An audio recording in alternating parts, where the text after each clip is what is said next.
Hello and welcome to Ellen Ruth Soap. I'm Ellen back here, and today we're just going to jump right into it just because I've got a busy soaping day. So no formal intro, but I'll tell you what I've got going on here today. I'm going to make an aloe vera soap using this fragrance. It's Black Raspberry Vanilla from Nurture Soap, and it smells wonderful, and it says it doesn't cause any acceleration or discoloration. One of the reasons why I wanted to use this is because I had these soap shreds left over from my red velvet cake, and so I just thought the colors sort of went with the soap. So anyway, I'm going to use these shreds in half. So what I'm going to do here, this is all of my butters and oils melted, and I have them cooling, and I'll show you when I put my additives in here. I'm going to split the batch in half, the lye and the oils, and mix them in half. And the bottom portion of this soap is going to be a swirl using this color, Blackberry. I thought it kind of went along. I don't know if it's coming through. It's got a very deep plum purple color. So that'll be the swirl in the bottom layer. Then the top layer is going to have my little shreds in it. And then I want to do some soap piping on the top with the colors. And these are just 1M soaps. They're Wilton 1Ms, just flower tips, or star tip is what that is. So I'm just going to do some stars on the top, and then I have these blackberry seeds from Brambleberry that I'll just sprinkle lightly over everything, just to kind of wrap the whole blackberry, even though this is a black raspberry, kind of wrap that whole theme up. So I'm going to split the batch, but before I do that, I've got my safety gear off here because I'm not working with the lye yet. What I have for my additives here is I have heavy cream powder, organic colloidal oats, and my kaolin clay. That's in here, and I'm going to go ahead and mix that into my oils and let it really fully absorb in there, and then I will go ahead and add my fragrance and everything too before I split this in half.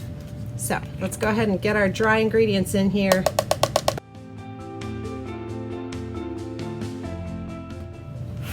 All right, and while those are dispersed, let me tell you about my aloe vera lye solution here.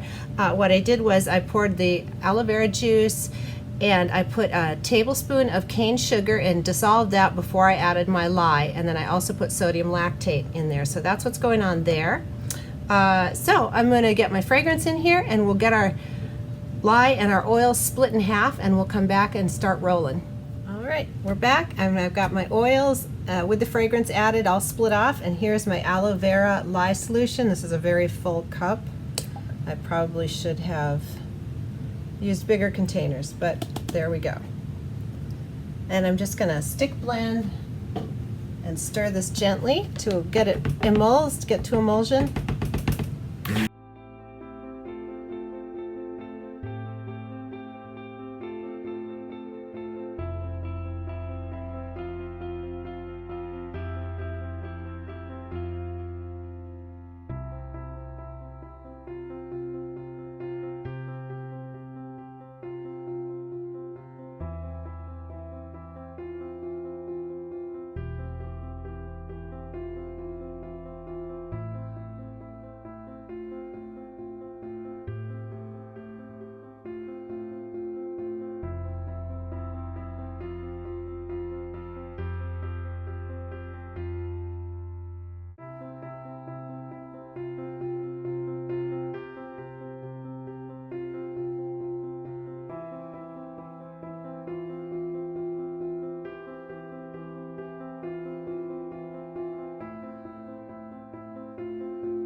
And I'm ready to move on to the next layer here with my little shreds. I just thought the colors went along with the whole blackberry theme. I don't know, thought they were pretty, so that's why I saved these off to the side. So let's get our aloe vera lye, which is very full. Get that poured in here. And I'm going to blend this up and then split off for my frosting bags, and then we'll put our shreds into the leftover here.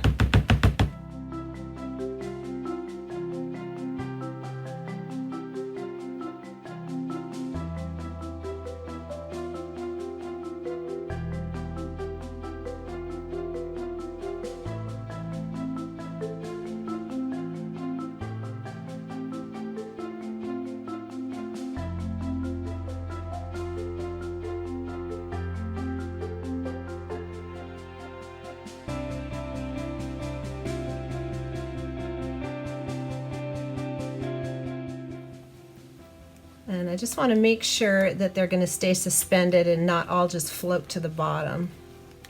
So that's what I'm stirring here. Make sure there's no like big chunks. Get them broken up evenly.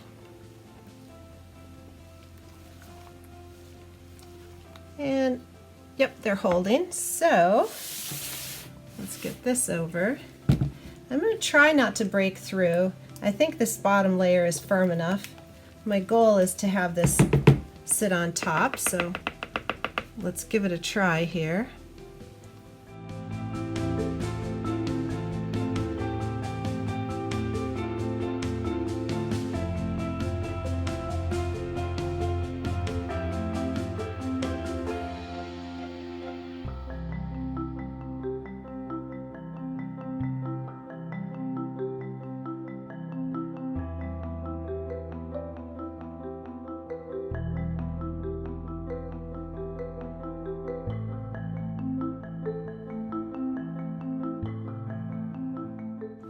Okay, so I'm just waiting for my piping frosting here to get thick enough, and one of the ways you can tell is, so I'm going to lift the spatula up and it's running off the spatula, so it's obviously not ready yet. Another way is the side test. So you stir around and you swipe it on the side, and if it runs down the side of your container, it's not ready. It's not going to hold any kind of peak. So here, this one, it's still drippy. The side test, it's slooping down, not ready.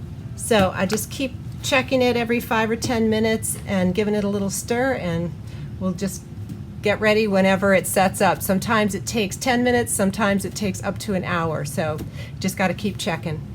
All right, so here's the update. It's been about 5 more minutes and it's leaving indents when I stir it, so let's try the side.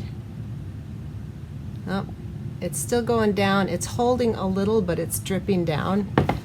So this one, let's try it. It's holding a little, but it's still going down. So I'd say another 5 or 10 minutes on these. All right, we're back, and it's holding on the side. It's not dripping down. So I think this is ready to go in the piping bags. See how it just kind of flops and sits there? So we're good to go.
All right, it's the next morning, and I'm not quite ready to unmold this yet, but the top is just a little bit dull.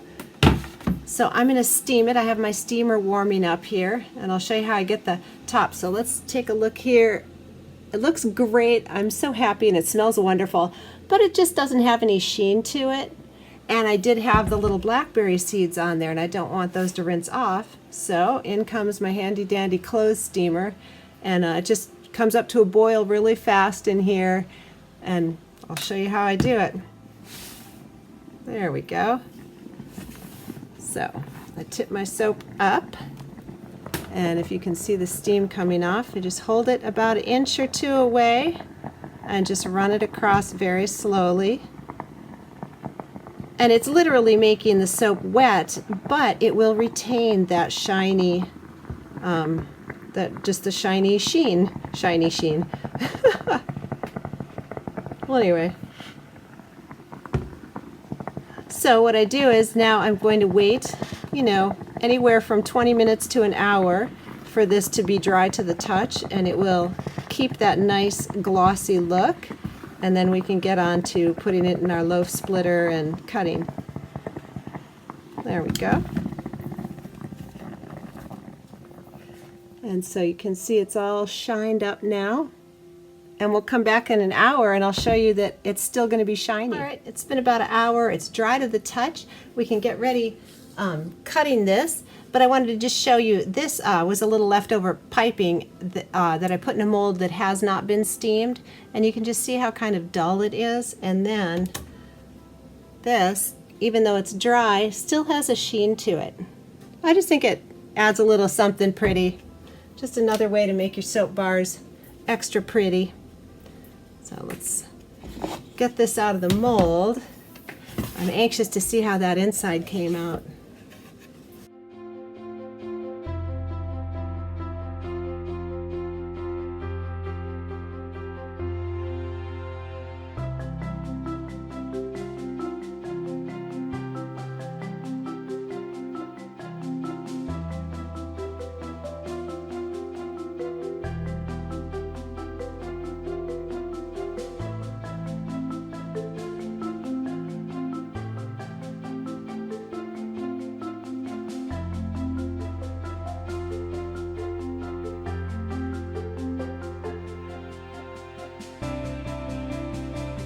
What do you do when the sides of your soap are so pretty that you don't want to cut bars? Oh my. Alright, let's get in here. I have it on the side because of the blackberry seeds, so I just wanted to reduce any chance of drag marks. I love it. I think they're really cool. So these are really hard for me to cut because the sides, the swirls on the sides are so pretty. I don't know what happened to make them go like this, but I just think that's beautiful. Wish I could get that going the other direction. Oh, there we go. So that one has a little loopy swirl. Love it. And these little colors I think came through really nicely. I'm very happy. So you'll have to forgive my lack of a manicure. I do my own dip powder nails, and my natural nails were getting so weak. I don't have very strong nails. Even when I was taking prenatal vitamins when I was pregnant, that's not my strong suit, fingernails. But I just needed to give them a little break because they were getting so weak with my... And dip powder is supposed to be a pretty decent option, but I loved it, and it was fun to do. Oh, these are cool. But anyway, so please pardon the haggery nails. I'm going to give them a week or two break, then I'll get back into doing my manicures. Let's see. Oh, yeah. These swirls and the top. I pretty much like everything about this bar, and this black raspberry vanilla smells awesome.